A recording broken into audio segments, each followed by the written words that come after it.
Hello everyone, इस video में हम स्टार्ट करेंगे बाइनोमियल एक्सपेरिमेंट।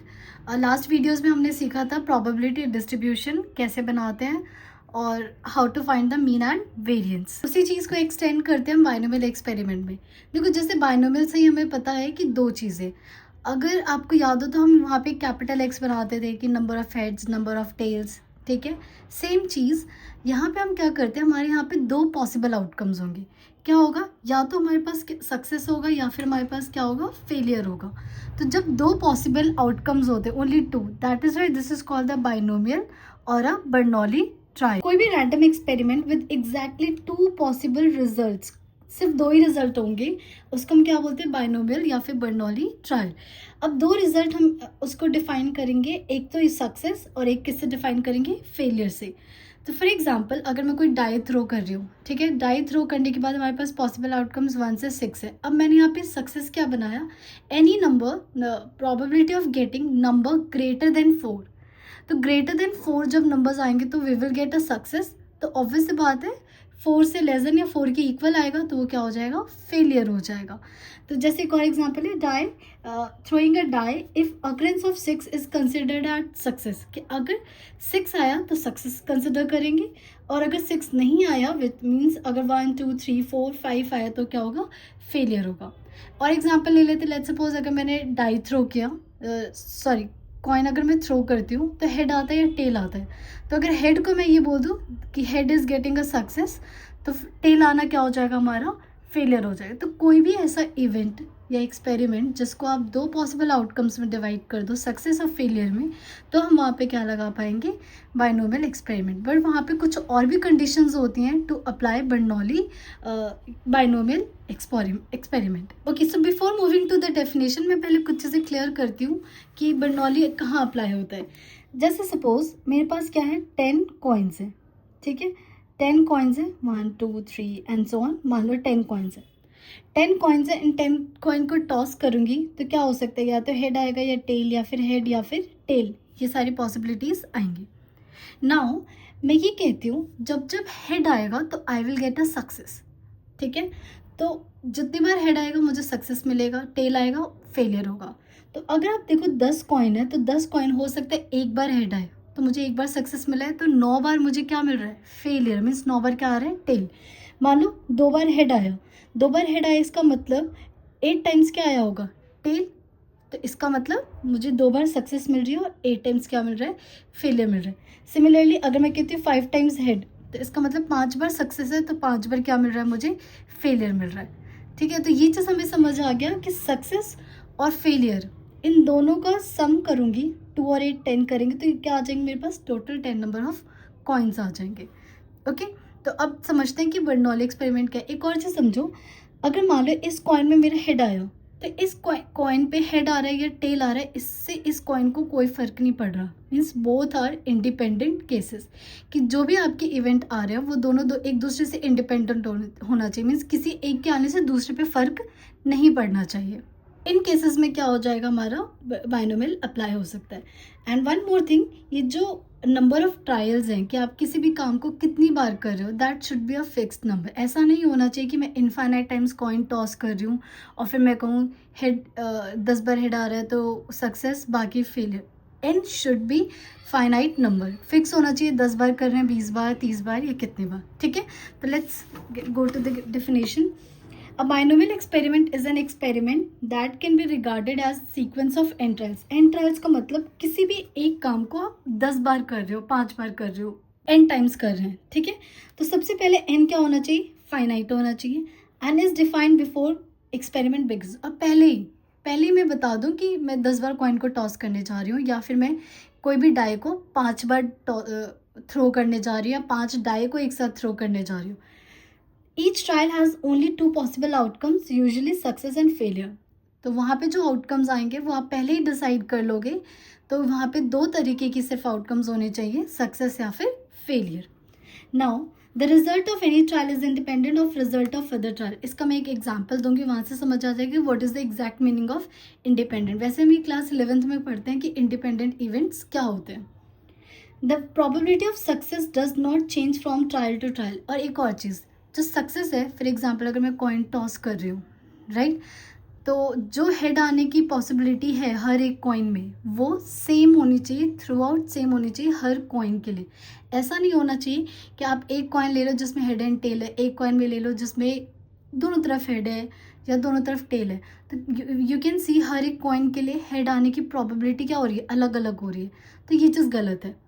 हेड आने की, सक्सेस होने की जो प्रोबेबिलिटी है वो थ्रू आउट क्या होनी चाहिए, सेम होनी चाहिए। ठीक है, जैसे इसके कुछ एग्जांपल्स हैं और इनके एग्जांपल फिक्स्ड होते हैं। आप एक बार लर्न करोगे कि किस टाइप के एग्जांपल आते हैं बर्नौली में तो क्लियर हो जाए। Toss a fair coin 20 times and record the number of heads. कितनी बार टॉस करें, 20 टाइम्स। क्या एन फाइनाइट है? Yes, it is finite. Now head, अब यहाँ देखते हैं सक्सेस क्या है। Record the number of heads. Number of heads आना मेरे लिए क्या है, सक्सेस है। तो हेड आना इज सक्सेस, तो टेल आना failure. Second, toss a biased coin 15 times and record the number of tails. तो अब देखो बायस्ड कॉइन ले रही हूँ ना, तो ये मेरे जो भी कॉइन है हर बार बायस्ड ही रहेंगे। ठीक है, roll 3 dice 10 times and record the number of times total of 5 occurs. तो देखो टोटल 5 अकर्स सक्सेस है और जिनका टोटल 5 नहीं आ रहा वो क्या हो जाएगा, फेलियर हो जाएगा। तो ये मेरा क्या हो गया, 2 पॉसिबल आउटकम्स और 10 टाइम्स क्या हो गया, एन हो गया। तो आई होप ये आपको क्लियर होगा। अच्छा, मैं एक बार इंडिपेंडेंट का एग्जांपल समझा देती हूँ। इंडिपेंडेंट क्या है, अगर इंडिपेंडेंट समझ जाओगे तो एक और चीज़ आप यहाँ से समझ जाओगे। अगर आपको प्रोबेबिलिटी डिस्ट्रीब्यूशन जो हमने लास्ट क्लासेस में पढ़ा था अगर वहाँ पे याद हो, तो हम यूजुअली विदाउट रिप्लेसमेंट वाला केस हमने किया था। ठीक है, जैसे फॉर एग्जांपल मैं ले लेती हूँ, मेरे पास 3 वाइट बॉल्स हैं और 2 रेड बॉल्स हैं। 3 वाइट एंड 2 रेड बॉल्स। अब मैं कहती हूँ एक्स है मेरा number of white balls, number of white balls. Clear? और मैं कितने बॉल्स निकाल रही हूँ, मैं 2 बॉल्स क्या कर रही हूँ, पिक कर रही हूँ बैक से विदाउट रिप्लेसमेंट। ठीक है, तो अगर मैं कहूँ एक्स की वैल्यू 2, लेट्स सपोज एक्स की वैल्यू 1, एक्स की वैल्यू 1 का मतलब एक क्या आ रहा है, वाइट बॉल आ रहा है। तो जब आप फर्स्ट वाइट बॉल निकालने जाओगे तो वाइट बॉल की प्रोबेबिलिटी 3 अपॉन टोटल 5, और क्योंकि विदाउट रिप्लेसमेंट है मतलब आपने उस बॉल को जो निकाला है वो बाहर रख दिया, बैग के बाहर। तो जब फर्स्ट अगर फर्स्ट आपका वाइट है तो दूसरा क्या आएगा, रेड आएगा, या फिर क्या हो सकता है, रेड आएगा या फिर वाइट आएगा।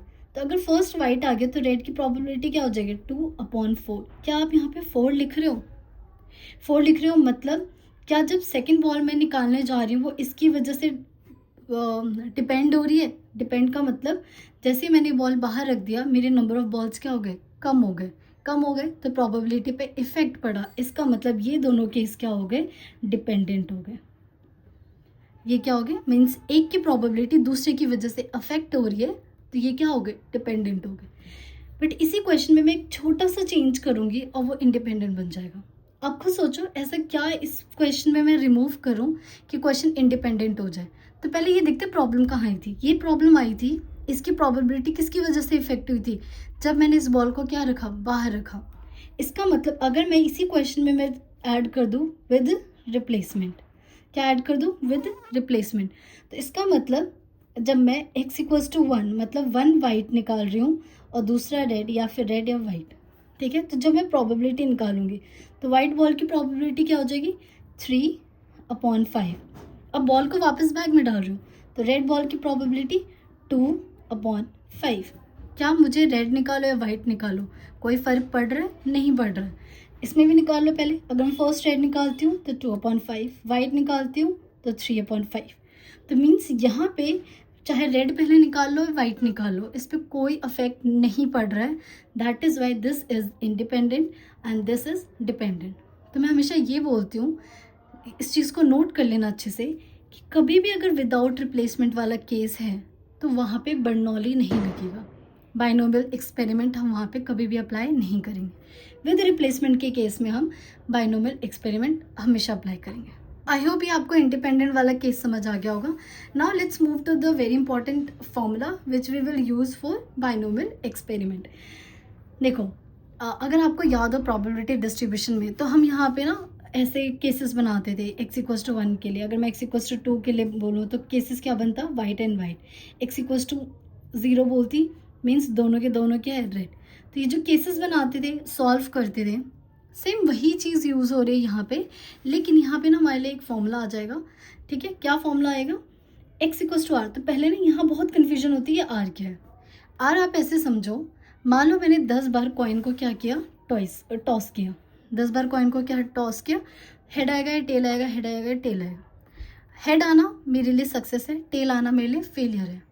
अब आर का मतलब समझो, आर ये कहता है अगर मान लो इस 10 कॉइन में से मैं चाहती हूँ कि 8 बार हेड आए, इसका मतलब मुझे 8 बार सक्सेस मिल रहा है, तो 2 बार मुझे क्या मिल रहा है, फेलियर मिल रहा है।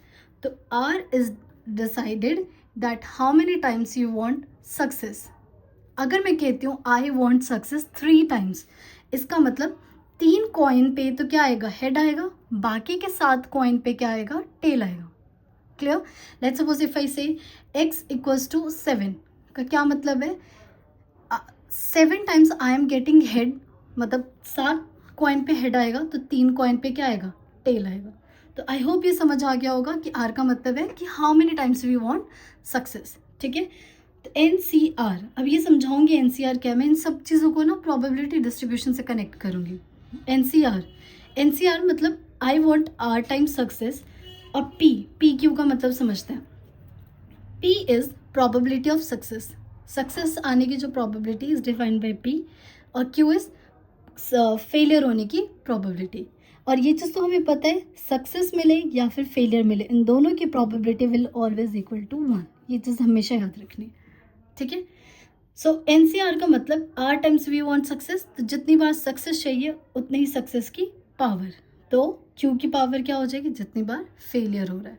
ठीक है, जैसे अगर मैं मान लो इस क्वेश्चन में बोलूँ x इक्वल्स टू 7, मतलब मुझे क्या चाहिए, 7 टाइम्स सक्सेस चाहिए, तो मैं कैसे लिखूंगी, 10, मतलब 10 कॉइन्स में से 7 टाइम्स आई वांट सक्सेस। यहाँ पे हेड आना सक्सेस, तो what is the probability of which is 1/2, तो 1/2 की पावर 7 एंड 1/2 की पावर 3, ये है आपका हेड आएगा, प्रोबेबिलिटी ऑफ हेड, और this is probability of tail. तो जितनी बार सक्सेस चाहिए वो सक्सेस की पावर हो जाएगी, तो 10 - 7 विच इज़ 3, वो क्या हो जाएगी, प्रोबेबिलिटी की पावर हो जाएगी। देखो ये फॉर्मूला कोई बहुत बड़ा फॉर्मूला नहीं है, सिंपल सी बात है। अगर 10 कॉइन में से 7 बार आपको सक्सेस चाहिए तो कितनी बार फेलियर मिल रहा है, 10 में से 7, तो 3 बार क्या हो रहा है, फेलियर। तो वही जो सक्सेस है उसकी पावर 7, जो फेलियर उसकी पावर 3, और 10C7। अगर 10C7 मैं बताती हूँ क्या होता है, अगर जैसे प्रोबेबिलिटी डिस्ट्रीब्यूशन याद होगा तो हम x equals to 1, x equals to 2 के लिए नंबर ऑफ केसेस बनाते थे। जो नंबर ऑफ केसेस है ना वो आपके यहाँ से आते हैं, तो इस बार आप नंबर ऑफ केसेस RW ये सब बनाने की ज़रूरत नहीं है। 10C7 बेसिकली हमें ये देगा how many cases, how many choices we have. ठीक है, तो अब आपको डायरेक्टली इस फॉर्मूले में क्या करना है, पुट करना। तो this is all about binomial experiment. अभी हम क्वेश्चंस करते हैं, वहाँ से आपको ये कॉन्सेप्ट और भी ज़्यादा क्लियर होगा। ओके, फर्स्ट क्वेश्चन से पहले मैं एक बार सेकेंड क्वेश्चन करूँगी, डायरेक्ट फर्स्ट में मूव करने से पहले सेकेंड क्वेश्चन देखते हैं। A fair coin is tossed 6 times. What is the probability of getting 4 heads, at least 4 heads? तो पहले आप क्वेश्चन रीड करोगे, जो आपसे मांगा जाएगा वही क्या बन जाएगा, सक्सेस। तो यहाँ पे क्या मांगा जा रहा है, हमें कितनी बार चाहिए, 4 बार हेड चाहिए। अब सोचो 6 कॉइन को 6 बार टॉस किया, तो इसका मतलब 1 2 3 4 5 6 कॉइन टॉस किया, and what is the probability of getting 4 heads. इसका मतलब इन 6 में से 4 बार क्या आया होगा, हेड, तो 2 बार क्या आया होगा, टेल। तो पहले मैं ये बताऊंगी पी को हम क्या एक ही बार लिखेंगे हम कि पी का मतलब क्या है। पी का मतलब होता है प्रोबेबिलिटी ऑफ सक्सेस। ठीक है, अब यहाँ पे सक्सेस आना क्या है, प्रोबेबिलिटी ऑफ गेटिंग हेड। यहाँ पे सक्सेस क्या हमारे लिए, हेड आना इज सक्सेस। तो हेड, किसी भी कॉइन को टॉस करते तो हेड आने की प्रोबेबिलिटी क्या होती, 1/2। तो क्यू विच इज फेलियर की प्रोबेबिलिटी क्या हो जाएगी, टेल, तो 1/2। हमेशा क्वेश्चन में पी और क्यू निकालोगे। अच्छा, ये जो भी काम हो रहा है कितनी बार हो रहा है, 6 टाइम्स हो रहा है, तो एन की वैल्यू 6। ओके, नाउ हमें क्या चाहिए, 4 हेड चाहिए, तो इसे हम लिखेंगे कैसे, पी एक्स इक्वल टू कितनी बार हेड चाहिए हमें, हेड चाहिए हमें 4 टाइम्स। ठीक है, तो मैं यहाँ फॉर्मूला लिख देती हूँ, P X equals to R का क्या फॉर्मूला था, NCR, पी की पावर आर एंड क्यू की power n-r। x equals to 4 मतलब 4 टाइम्स मुझे सक्सेस चाहिए, तो 6 में से 4 टाइम्स सक्सेस चाहिए, तो यहाँ पे सक्सेस की पावर 4 एंड क्यू की पावर 6 माइनस 4 क्या आ गया, 2 आ गया. Now put the value 6c4 into P. P क्या हमारा हाफ, हाफ की पावर 4 एंड हाफ की पावर 2. क्लियर. तो ये हो गया 6c4 इंटू है ये एक्स मत समझना, तो ये हो जाएगा हाफ की पावर 6. अब 6c4 आई होप आपको निकालना आता हो. तो एनसीआर की कुछ बेसिक्स बता देती हूँ, कुछ ट्रिक बताऊंगी जो आप अप्लाई कर सकते हो फाइंड करने के लिए. तो कुछ प्रॉपर्टीज होती हैं. सबसे पहले हमेशा याद रखना NC0 की वैल्यू हमेशा क्या होगी, 1. NC0 will always equal to 1 and NC1 is always equal to N. ये बार बार क्वेश्चन में प्रैक्टिस करोगे तो आराम से लर्न हो जाएगा. ठीक है. और एक और चीज़, अगर कभी भी NC2 निकालना हो तो इसका तो फॉर्मूला वैसे NCR का समझा देती हूँ. NCR का फॉर्मूला होता है n फैक्टोरियल, फिर ये जो नंबर नीचे r का फैक्टोरियल, फिर n माइनस आर करो, n माइनस आर का फैक्टोरियल. ओके. तो NC2 भी अगर निकालोगे तो सेम होगा, लेकिन मैं इसका ना एक डायरेक्ट मेथड बता देती हूँ. देखो n यहाँ पे 2 है ना, इसका मतलब n को पीछे तक सिर्फ 2 बार लिख लो. तो अगर फर्स्ट नंबर n है तो उससे जस्ट पीछे वाला नंबर क्या होगा, n माइनस 1. 2 बार लिख लिया क्योंकि यहाँ 2 है इसलिए हमने 2 टाइम्स लिखा है. अपॉन में नीचे 2 है तो क्या लिखेंगे, 2 फैक्टोरियल. ओके. सिमिलरली अगर मैं बोलती हूँ NC3 तो क्या यहाँ 3 है, इसका मतलब 3 बार लिख लो n minus 1 n minus 2 upon में 3 फैक्टोरियल. इससे क्या होता है, क्वेश्चन जल्दी सॉल्व हो जाता है. ओके. अब जैसे मैं कुछ क्वेश्चन बोलती हूँ एंड एक और प्रॉपर्टी वो मैं अभी समझाती हूँ. अगर मैं कहती हूँ 8C0 तो क्या आंसर आएगा, 1. अगर मैं कहती हूँ 7C0 तो आंसर 1. अगर मैं कहती हूँ 100C0 तो भी आंसर 1, क्योंकि जब भी नीचे 0 होगा तो आंसर क्या आएगा, 1 आएगा. बट अगर मैं कहती हूँ 9C1 तो इसका आंसर क्या आएगा, 9. 10C1 तो आंसर आएगा 10. 100C1 तो क्या आएगा, 100. अगर मैं कहती हूँ 1000C1 तो क्या आंसर आएगा, 1000. अगर मैं कहती हूँ 6C1 तो आंसर आएगा 6. नाउ इफ आई से 6C2 राइट, तो देखो यहाँ 2 तक आ गया. आप फॉर्मूले से भी जा सकते हो लेकिन थोड़ा सा टाइम टेकिंग होता है. 6C2 मतलब यहाँ 2 है तो 6 को पीछे बार मतलब 2 टर्म तक लिख दो. तो पहला 6 और 6 से जस्ट पहले क्या होता है, 5 अपॉन में नीचे 2 फैक्टोरियल. तो ये आ गया 3 विच इज 15. ठीक है. अगर मैं कहती हूँ 4C2 तो ये आ गया 2 है तो इसका मतलब 2 बार लिख दो, 4 into 3 upon 2 factorial. 2 factorial is equals to 2. कैसे, 2 factorial is basically 2 into 1 which is equals to 2. 3 factorial अगर लिखना चाहते हो 3 into 2 into 1 which is equals to 6. Factorial का मतलब होता है पीछे 1 तक मल्टीप्लाई करके लिखो एंड मल्टीप्लाई करके आंसर लिख दो. सो ये 2 फैक्टोरियल 2 आ जाएगा डायरेक्ट. तो 4 इंटू 3 अपॉन 2, 2 से 2 यह आ गया 6. अगर मैं कहती हूँ 5C2 तो यह आ गया 5 इंटू 4 अपॉन 2 फैक्टोरियल. 2 फैक्टोरियल 2 आएगा तो मैं डायरेक्ट कट कर देती हूँ. तो यह आ गया 10. 5C2 is 10. अब एक और चीज़ सबसे इम्पॉर्टेंट जो बहुत हेल्प करेगी, अगर मैं कहती हूँ 6C2 ये it will be equal to 6C4 also. Okay. अब ये कैसे देखा, 6C2 6 में से 2 को माइनस करो क्या आएगा, 4. इसका मतलब 6C4 के इक्वल होगा. रीज़न बता देती हूँ. अगर 6C2 में फॉर्मूला लिखोगे तो क्या आएगा, 6 फैक्टोरियल फिर 2 फैक्टोरियल फिर 6 minus 2 4 factorial according to formula. Similarly ये भी ओपन करो, 6 factorial 4 factorial into 6 minus 4 2 factorial. तो मेरे साथ 6C2 निकालो या 6C4 निकालो, आपका आंसर क्या आएगा, सेम आएगा. नाउ अगर मैं कहती हूँ 5C2 किसके इक्वल होगा, सोचो. तो 5 माइनस 2 क्या आ गया, 3. It is equals to 5C3. Okay. Now अगर मैं कहती हूँ 100C7 किसके इक्वल होगा, तो it will be equal to 100C. 100 में से 7 माइनस करो 93. ये कुछ प्रॉपर्टीज़ अगर आप याद रखोगे तो क्वेश्चन जल्दी सॉल्व हो जाएगा. नाउ अगर देखो 6C2 निकालना बहुत आसान है. कैसे, इसको लिखोगे 6 इंटू 5 अपॉन में 2 फैक्टोरियल, ये 3 हो गया विच इज़ 15. ये मैंने क्यों समझाया है, क्योंकि अब मुझे क्वेश्चन में ज़रूरत पड़ेगी 6C4 की. तो मैं 6C4 मतलब क्या मैं 4 बार लिखूँ, 6 into 5 into 4 into 3 and then into नहीं 4 बार लिखना है ना, 1 2 3 4 and then 4 factorial. Time taking है. इससे बेटर क्या मैं 6C4 को 6C2 लिख सकती हूँ.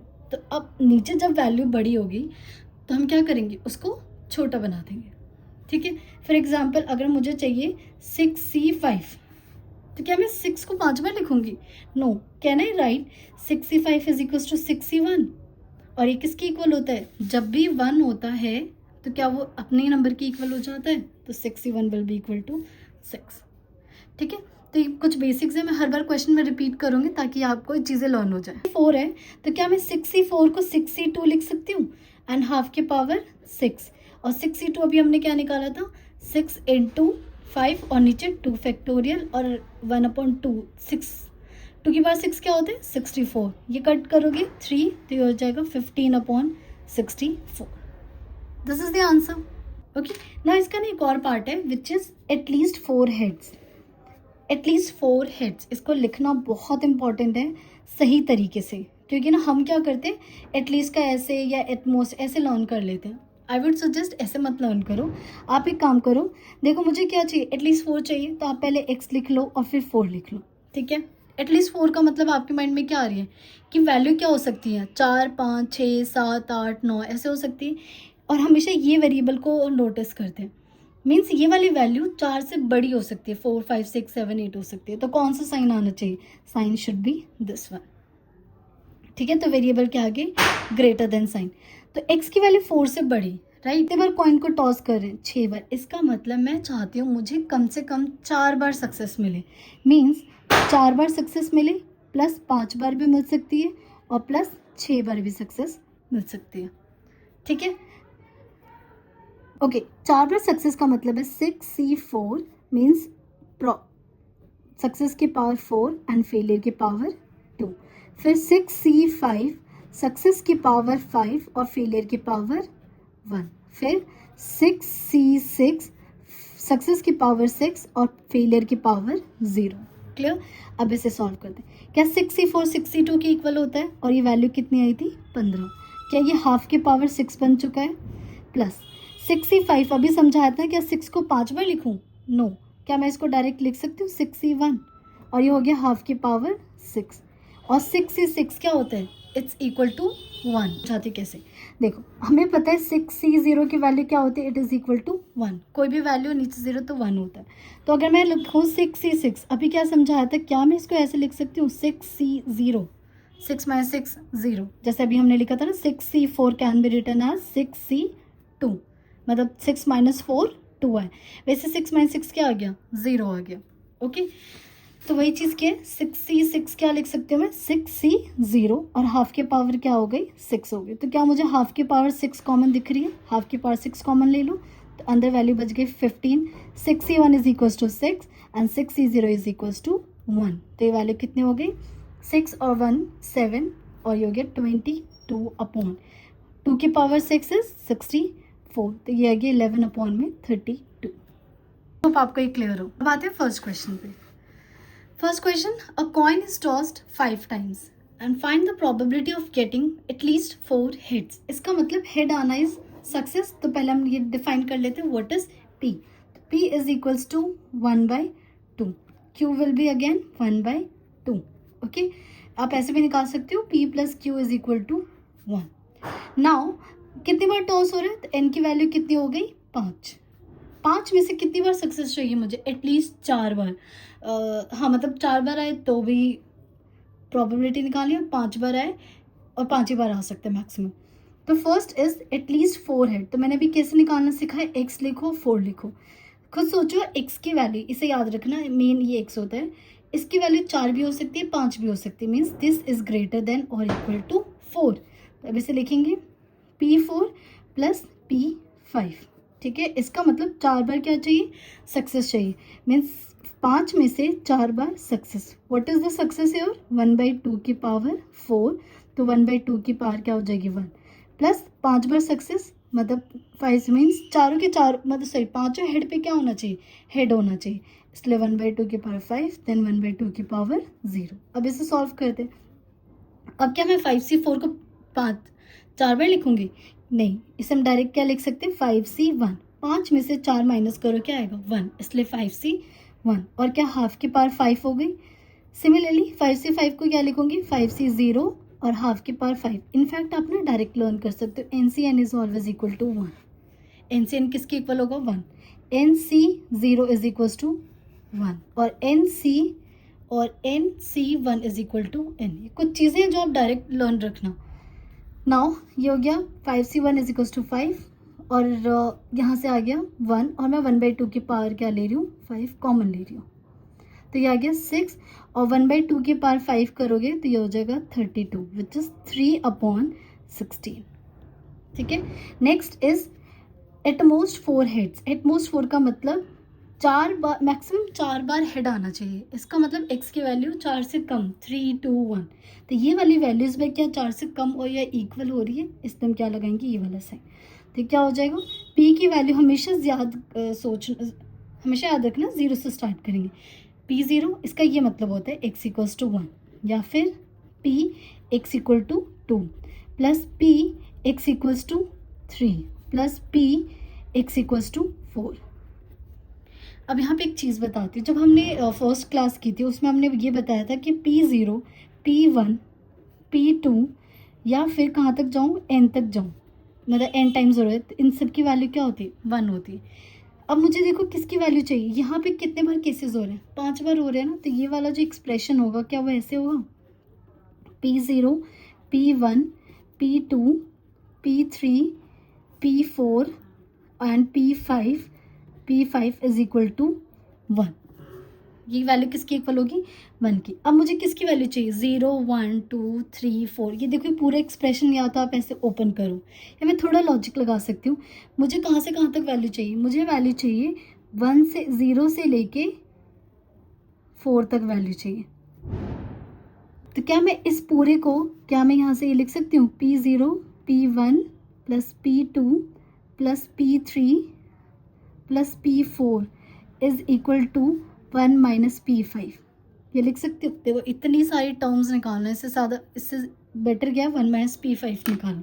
सो यहाँ पे लिख रही हूँ it is equals to 1 minus p x equal to 5।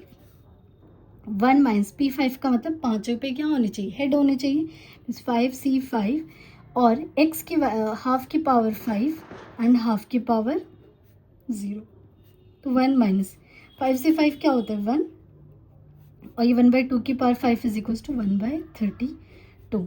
LCM ले लो तो 32 minus 1 which is equal to 31/32। तो ये वाली चीज़ें कुछ चीज़ें आपको लर्न रखनी पड़ेगी। क्वेश्चन नंबर 3 है, इस बार x denotes the number of heads, मतलब head is getting head is the success and 4 time toss कर रहे हैं, इसका मतलब n की वैल्यू क्या हो गई 4 हो गई। तो आपको ये first second third fourth part निकालना है। इट्स वेरी सिंपल, आप ये खुद ट्राई करना। ये भी रिपीटेड क्वेश्चन ही है। 10 कॉइन्स आर टॉस्ड, मतलब n की वैल्यू क्या हो गई n is equals to 10। What is the probability of getting at least 8 heads, कितने हेड्स चाहिए मुझे 10 बार जब मैं कॉइन टॉस कर रही हूँ तो मुझे 8 बार, कम से कम 8 बार क्या चाहिए हेड चाहिए। तो सबसे पहले मैं p निकाल लेती हूँ। p इज गेटिंग का मतलब प्रोबेबिलिटी ऑफ गेटिंग हेड मतलब सक्सेस यहाँ पे क्या हेड आना विच इज हाफ, तो q क्या हो जाएगा it will be a half. ठीक है। n10 कितनी बार हेड चाहिए मुझे 8 बार हेड चाहिए, एटलीस्ट 8 बार, तो यहाँ पे x यहाँ पे 8। अब सोचो एटलीस्ट 8 बार मुझे क्या चाहिए हेड चाहिए, मतलब 8 9 10 कुछ भी वैल्यू हो सकती है, मीन्स x की वैल्यू ग्रेटर देन 8। इसे कैसे सॉल्व करेंगे p8 plus p9 plus p10। ठीक है, तो ये फॉर्मूला लगाएंगे हम। 10 में से कितने बार हेड चाहिए 8 बार, तो हाफ की पावर 8 एंड हाफ की पावर 2। सिमिलरली 10 में से कितनी बार हेड चाहिए 9 बार, तो हाफ की पावर 9 एंड हाफ की पावर 1। अब कितने 10 में से 10 पे मुझे क्या चाहिए हेड चाहिए, तो हाफ की पावर 10 एंड देन हाफ की पावर 0। तो यू कैन सी हाफ की पावर 10 हाफ की पावर 10 हाफ की पावर 10 बन रहा है, तो मैं डायरेक्ट कॉमन ले लूँ, हाफ की पावर 10 कॉमन ले लूँ। नाउ 10c8 क्या मैं उसको 8 बार तो ओपन नहीं कर सकती, तो क्या मैं 10c8 को डायरेक्ट ये लिख सकती हूँ 10c2। सिमिलरली 10c9 को क्या लिख सकती हूँ 10c1 और 10c10 तो वी नो इट इज़ 1। ठीक है, तो ये आ गया 10c2 हाफ की पावर 10 और क्या 10c2 निकालना आता है, मतलब 10 को 2 बार लिख दो 10 into 9 and 2 factorial. 10c10 will equals to 10 plus 1, 2 factorial 1 होता है तो मैं डायरेक्ट कट कर रही हूँ 2 इंटू 5 45 46 तो 56 upon 2 to the power 10। 2 to the power 10 we know it is equals to 1024। इसको सॉल्व करें तो ये आ जाएगा 7, 8 से कट करते हैं, 8 into 7, तो जो 1, 2 and 8 is the answer. Okay, let's move to the question number 5. 4 cards are drawn one by one with replacement. देखो क्या यहाँ पे with replacement वर्ड है, क्योंकि जहाँ भी विदाउट रिप्लेसमेंट होगा वहाँ बाइनोमियल नहीं लगा सकते, बिकॉज वहाँ पे इंडिपेंडेंट वाला केस कैंसिल हो जाता है. From a well shuffled deck of playing cards, find the probability that at least 3 cards are of diamond. तो यहाँ पहले ये समझना कि सक्सेस क्या है.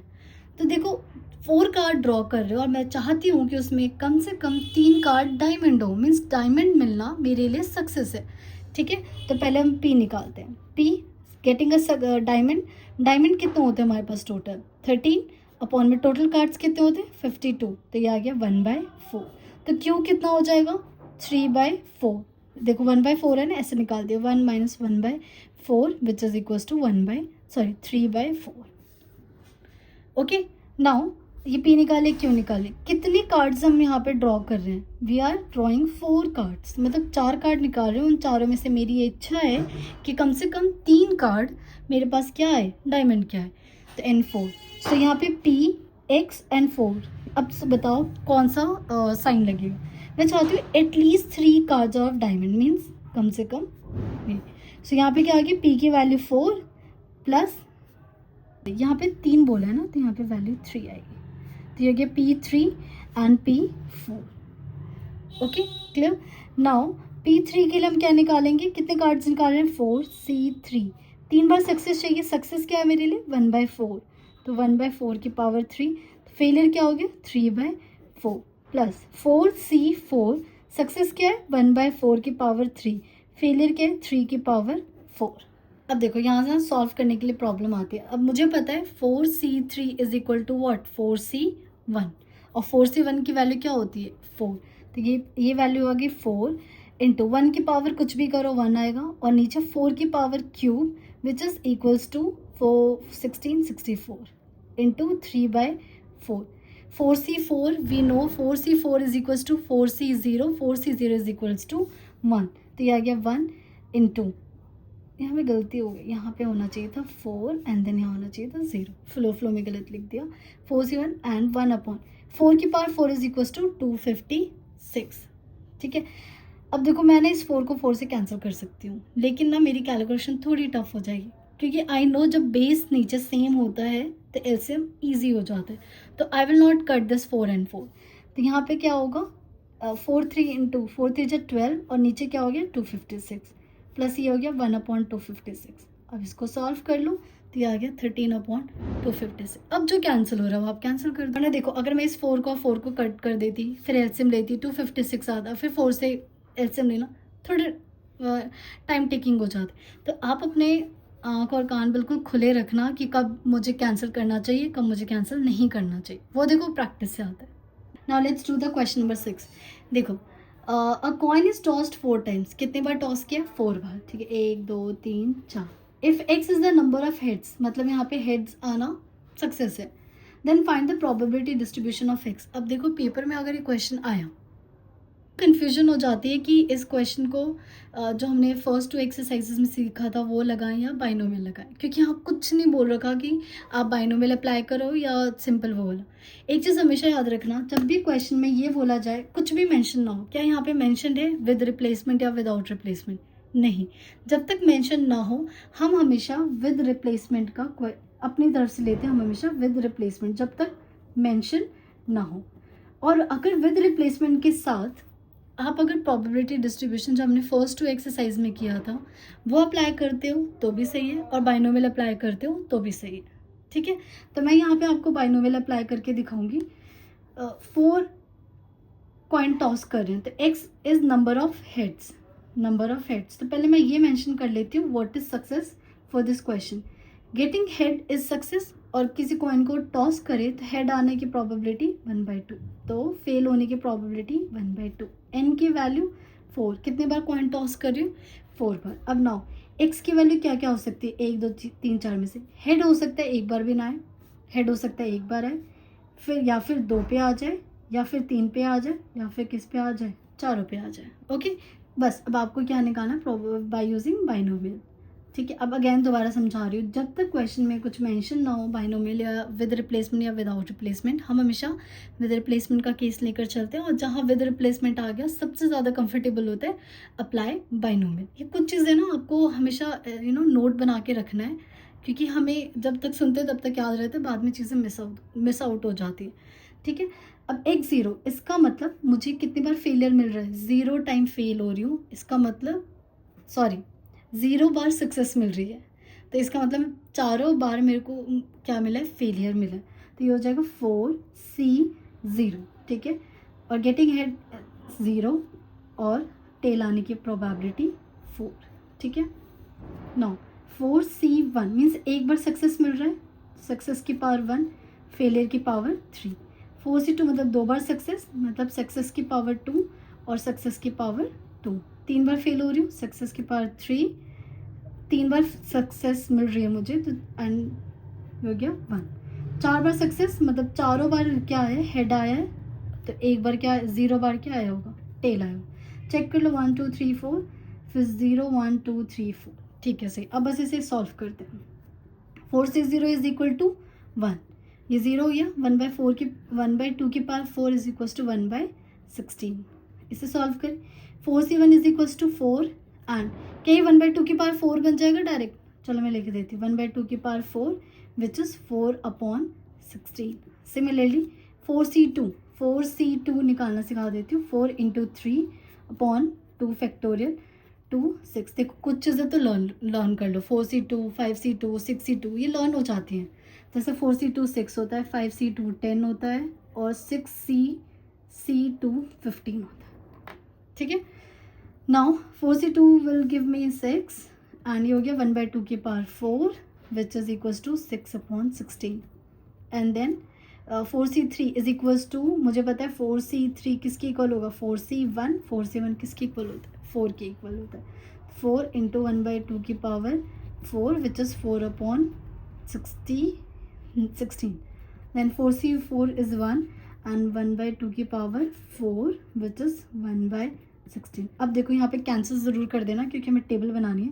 तो ये आ जाएगा 1/16, ये हो गया 1/4, this is 3/8, this is 1/4 and this is 1/16। तो ये आ गया हमारे पास फाइनल टेबल कंप्लीट।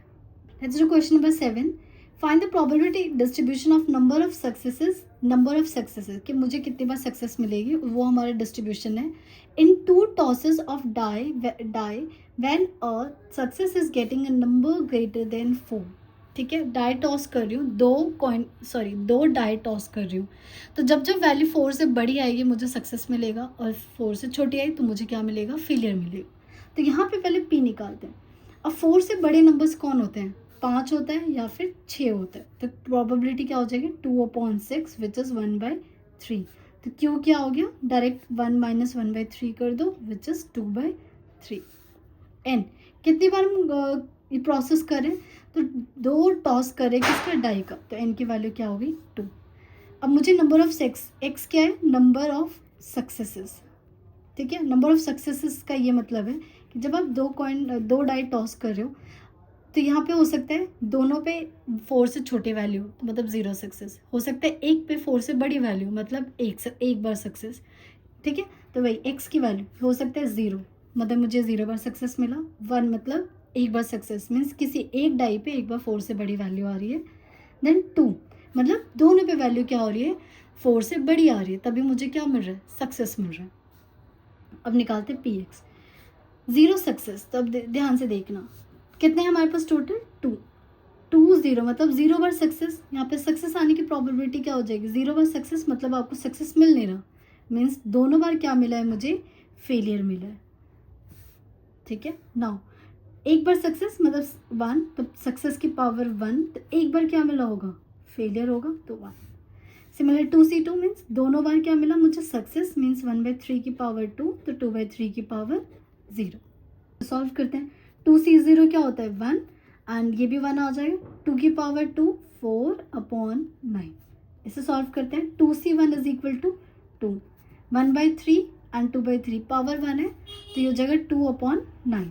इसे सॉल्व करते हैं। 2C2 इज इक्वल्स टू 1, क्योंकि 2c2 is equals to 2c0 is equal to 1 and 1/3 ये 1 बन जाएगा क्योंकि पावर 0 है, तो ये आगे into 1/9. So the final answer is 4/9 and the 1/9. ठीक है, तो ये हमारी टेबल ड्रॉ हो गई. तो आई होप ये आपको क्लियर हो. मूव करते हैं नेक्स्ट क्वेश्चन नंबर 8 पे. इसमें भी हमें क्या बनाना है, प्रोबेबिलिटी डिस्ट्रीब्यूशन.